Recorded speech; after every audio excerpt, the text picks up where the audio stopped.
Olá, muito boa tarde. Os textos da Bíblia são uma proposta de vida para cada época. Por isso merecem lugar de destaque em cada celebração, nomeadamente nas missas dominicais, onde são apresentados e comentados. Neste programa analisamos os que são propostos pela liturgia para este domingo, no diálogo com o Padre Armindo Vaz, professor de Sagrada Escritura da Universidade Católica Portuguesa, e de Frei José Nunes, professor de Teologia na mesma universidade. Muito boa tarde e obrigado por estarem neste programa. Centramos, de facto, atenções em textos da Bíblia e aquele que é lido em primeiro lugar nas missas deste domingo, a primeira leitura, é da profecia de Amós, no capítulo 6. Padre Armindo Vaz, em que contexto é que surge essa advertência e que alcance tem, ai daqueles que vivem comodamente em Sião? Estamos no século VIII a.C., à volta do ano 750, e Israel era, nessa altura, um reino dividido, não um Reino Unido. Um reino dividido em Reino do Norte e em Reino do Sul. O Reino do Norte, que tinha capital na cidade de Samaria, e o Reino do Sul, também chamado Reino de Judá, que tinha capital em Jerusalém. Nessa altura, reinava no Reino do Norte, com capital na Samaria, o famoso rei de um longo reinado, Jeroboão II, o qual, com políticas de contratos, de amizades com os reinos vizinhos, tinha conseguido levar o Reino do Norte a uma grande prosperidade económica. Aquilo a que em hebraico se poderia dizer shalom, porque também havia paz social, pelo menos aparentemente, e havia a tal prosperidade, que também se diz com a palavra hebraica shalom. A mesma palavra é a mesma palavra, sentidos. Claro, significa paz, mas paz em sentido amplo, em sentido existencial, tudo aquilo que dá bem-estar e harmonia ao interior da pessoa humana. Paz, muito bem, só que não para todos. E então havia um pastor do Reino do Sul, perto de Belém, chamado Amós, o qual teve o atrevimento de, sentindo a distinção que havia entre dois mundos no Reino do Norte, que era o mundo dos ricos por um lado e o mundo dos pobres por outro, teve a ousadia de ir lá, à toca do lobo, pregar a palavra de Deus. E dirigiu a sua palavra, sobretudo, este trecho, sobretudo, dirigido aos chefes políticos e aos aristocratas.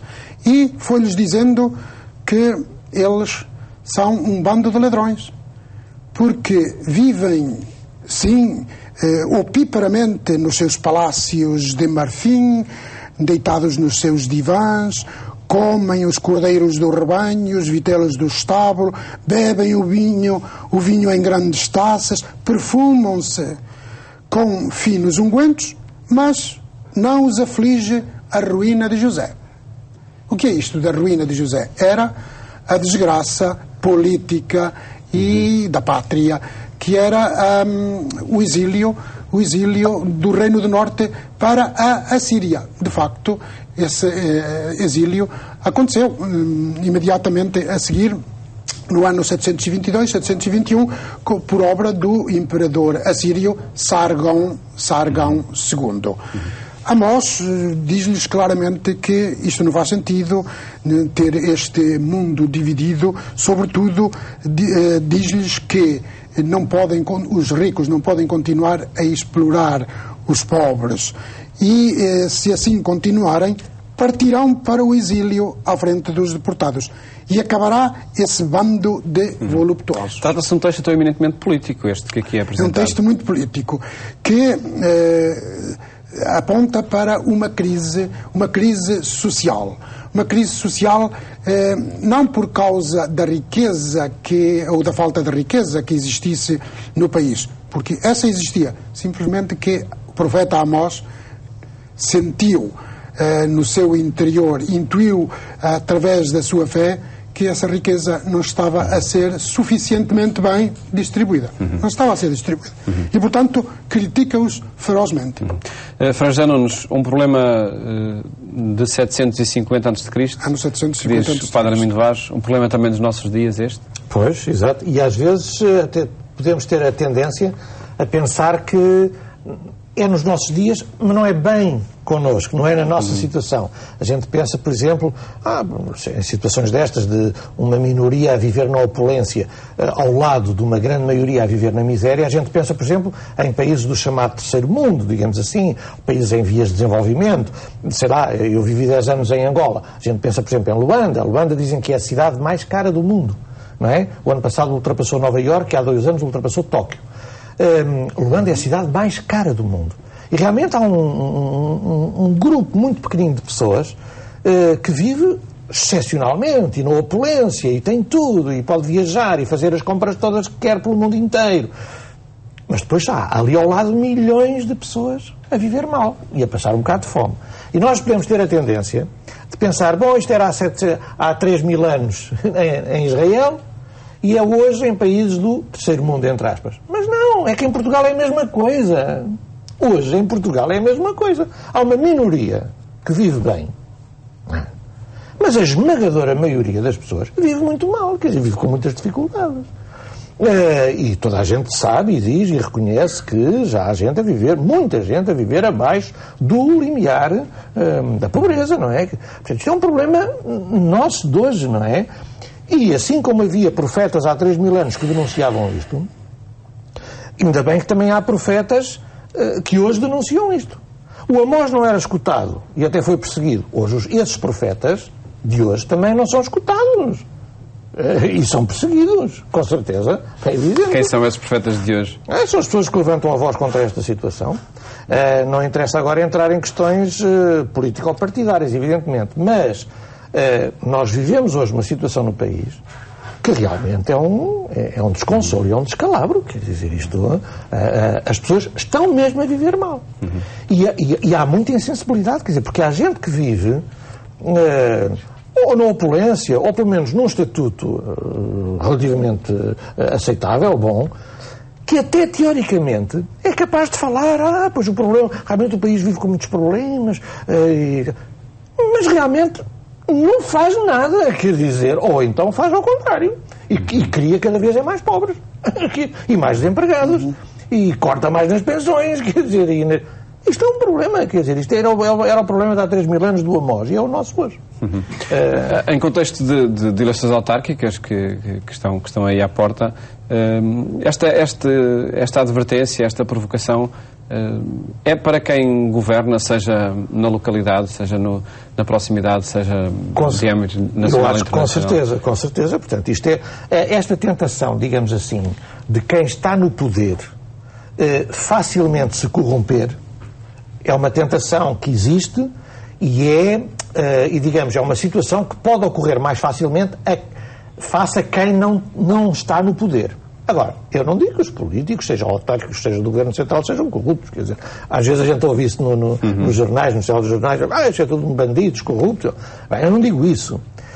Que há essa tendência, não é tendência, que há essa possibilidade de ser mais fácil entrar aí em corrupção e desonestidade, é verdade. Por isso eu acho muito bem que se vão limitando mandatos, pelo menos no mesmo lugar. Houve essa grande discussão nas autárquicas, se era só no mesmo lugar, que haja alguma limitação. Eu acho que sim. Nós, por exemplo, nos dominicanos, desde há 800 anos também é assim.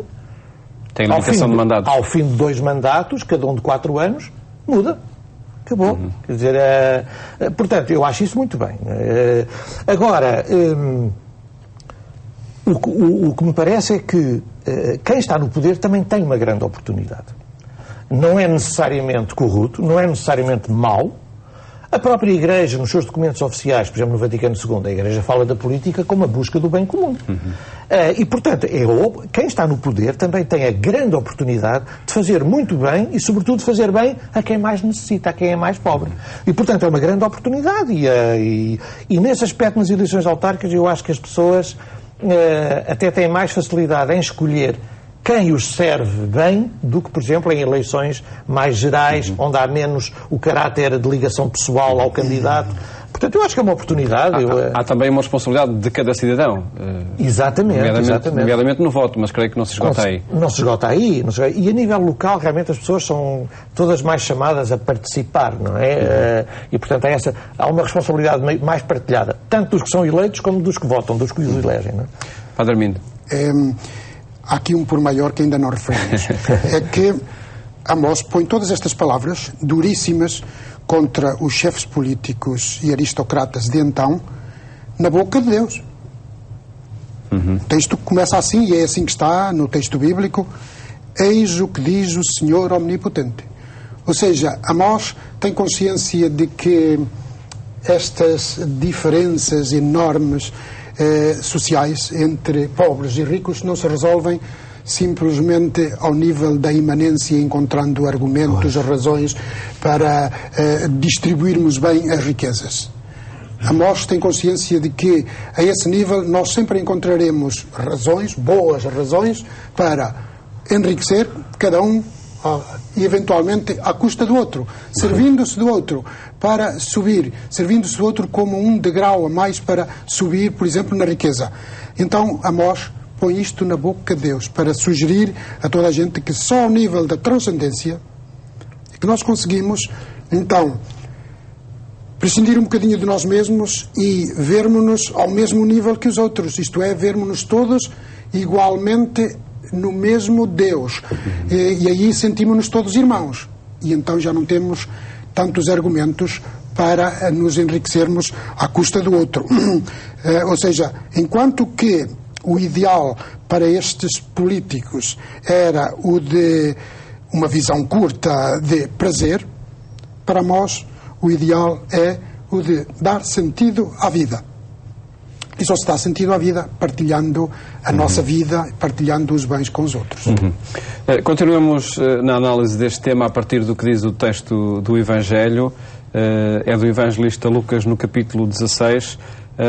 E, se calhar numa leitura errada da minha parte, parece que o que se pode concluir deste texto é que quem tem abundância nesta vida, após a morte, terá pouca coisa, e quem aqui vive da carência, depois terá tudo. É esse o sentido dessa frase, nomeadamente: lembra-te que recebeste os teus bens em vida e Lázaro apenas os males? É uma conclusão que facilmente as pessoas conseguem tirar daqui, mas naturalmente numa leitura incorreta deste texto. Simplista, pelo menos. É uma leitura simplista, quase literalista, não é? Que tipo de texto é este? Para não nos desviarmos da mensagem original que Jesus e Lucas queriam transmitir através dele. Vejamos, ele põe em cena duas personagens e, através do narrado, vai dando um significado, vai apelando para um nível de significação superior. Ora bem, isto, e a esse nível de significação superior, está naturalmente, sobretudo pondo isto em duas personagens, está naturalmente a convidar o leitor ou o ouvinte para optar por uma destas personagens enquanto modelos de ação e de comportamento na vida. Ora bem, isto é próprio de um género literário, de uma forma de escrever que se chama parábola. Isto é realmente uma parábola. É uma parábola que põe duas personagens, um rico e um pobre. Aqui está a ligação clara com o texto de Amós. O texto de Amós foi escolhido para fazer esta ligação com este texto do Evangelho de hoje. E em que é que consistiu então o erro do rico e o que é que fez a salvação do pobre Lázaro? O rico não aparece aqui como uma pessoa má. Claro, moralmente não parece ter cometido grandes pecados. O mal do rico consistiu em não procurar reduzir as distâncias entre si mesmo e o pobre. O mal do rico é não partilhar a riqueza com quem precisava dela. Como diz Jesus: tive fome, não me deste de comer, tive sede, não me deste de beber. Ou seja, o mal do rico foi desprezar o pobre, desprezar o outro, o igual, só se revia em si mesmo e nos da sua igualha, isto é, os outros não existiam. Vivia cego, asfixiado pela sua riqueza. Não via a necessidade dos outros. Por isso, o rico aqui não é criticado pelas suas riquezas. Mas por não ter sabido receber a vida como dom e por se ter mostrado indiferente para com o pobre que estava perto de si e que era seu próximo. Portanto, o pecado não é a riqueza em si mesma. O pecado é a riqueza que permite que os pobres morram de fome. E é claro que aqui nós vemos um problema que era de então, mas que também ainda é de hoje, que é um problema que é social, mas que tem incidências políticas, obviamente. E é este. Uns não dormem pela ansiedade de ter as coisas que não têm, que são os pobres. E os outros não dormem pelo medo de perder as muitas coisas que têm. Pois. O crime do rico, então, era o de ser escravo dos seus próprios bens, não vendo mais nada do que os seus bens. Portanto, o problema aqui, o problema para o qual a parábola aponta é o problema de liberdade interior, para poder dar. Ser livre para poder dar e partilhar. Isto é muito engraçado, o que estavas a dizer, que, no fundo, ninguém dorme bem. Uns não dormem porque não têm nada e não sabem o que vai ser o dia da manhã, não sabem se vão ter de comer para isso e vivem nessa ansiedade. Os outros não dormem na ansiedade de poder vir a perder o muito que têm e amanhã ficarem, ou as bolsas caírem, haverem um crash ou não sei o quê. Então ninguém dorme bem. Então, para a gente todos dormir bem, isto é muito simples. É partilhar tudo, é ser tudo de todos. Toda a gente dorme bem. Já não é preciso comprimidos para dormir. É uma solução milenar, mas que nunca chega a ser concretizada. Pois, exatamente. Há aqui um aspecto no texto que, bem, eu apenas complemento o principal que disse aqui o Padre Armindo. Há aqui um aspecto muito engraçado, não fui eu que reparei nele, eu digo com frequência, eu li já não sei quando, alguém que fazia um comentário a este texto, mas achei um pormenor muito interessante. O pobre chama-se Lázaro. O rico não tem nome. Nós é ao contrário. Quem é que a gente conhece? A quem é que a gente conhece pelo nome? É o Dr. Mário Soares, é o Sr. Passos Coelho, é o Dr. Jerónimo de Sousa, é o Dr. Paulo Porta. A gente conhece o nome das pessoas importantes. A gente conhece o nome do cego que anda a pedir ali no metro? A gente conhece o nome daquela romena que está a pedir à porta da igreja? Não. Para Deus é ao contrário. Deus chama pelo nome e conhece é o que sofre, é o pobre. Não é o importante. Isto é um mundo às avessas, quer dizer, e este é um ensinamento muito importante do texto, quer dizer, o problema, como dizia o Padre Armindo, não é haver ricos ou pobres. Este rico, se calhar, era boa pessoa. O Lázaro, a gente sabe lá se ele era um bandido. A gente não sabe. Só por ser pobre era santinho? Não, quer dizer... E a gente sabe que há muito pobre que é bandido e assassino e tudo isso. Quer dizer, então o problema não é ser pobre ou rico. O problema é haver pobres e ricos. Esse é que é o problema. Isso é insuportável para Deus. Porque Deus criou tudo para que tudo seja de todos. Nós não devemos ser donos de nada. Nós somos administradores da criação. O dono é Deus. E, portanto, isto é para ser tudo partilhado, não é? É um discurso que tem, como há pouco dizia, muitos séculos e vai sendo repetido, mas que parece ser de um alcance de se concretizar impossível.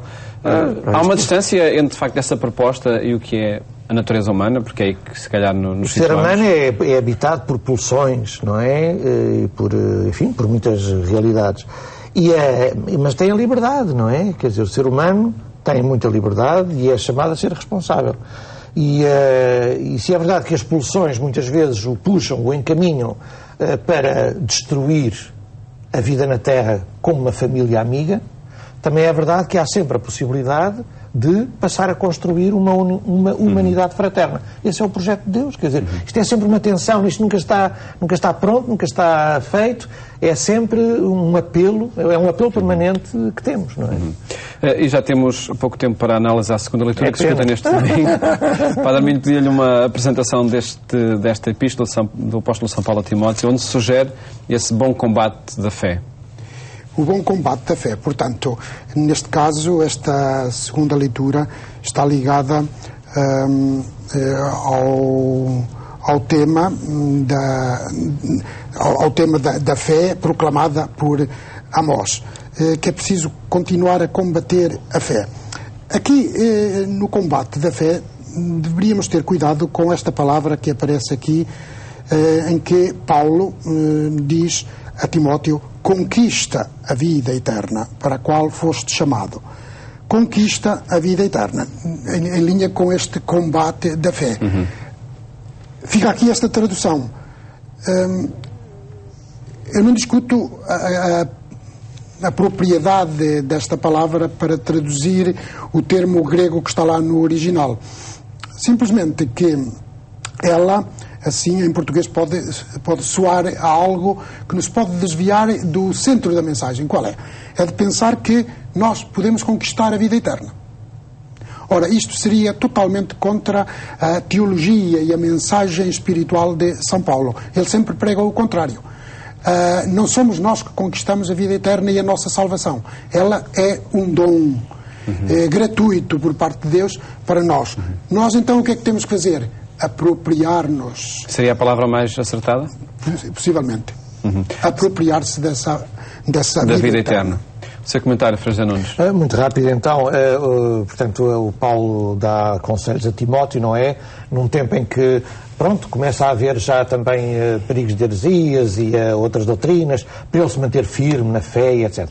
E dá-lhe conselho de 4 virtudes para acompanharem essa atitude, que eu creio que são muito atuais. A mansidão, contra a violência, não é? A piedade, contra a crueldade.